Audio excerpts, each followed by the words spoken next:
হুজুর আসসালামু আলাইকুম। ওয়ালাইকুম আসসালাম রাহমাতুল্লাহ। অনেক মুসল্লিগণের প্রাণের দাবি, কোরআন হাদিস মোতাবেক উত্তর দিলে খুশি হব। আরে এটার প্রিন্ট করে নিয়ে আসছে, অনেক প্ল্যান প্রোগ্রাম করে প্রশ্ন করছে। এটা প্রশ্ন নাম্বার 1, প্রজেক্টরের মাধ্যমে বক্তাগণের চেহারা দেখে মহিলাদের ওয়াজ শোনা জায়েজ আছে কিনা?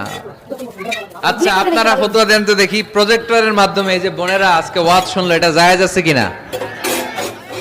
জায়েজ, এটার পক্ষে কে কে দেখি?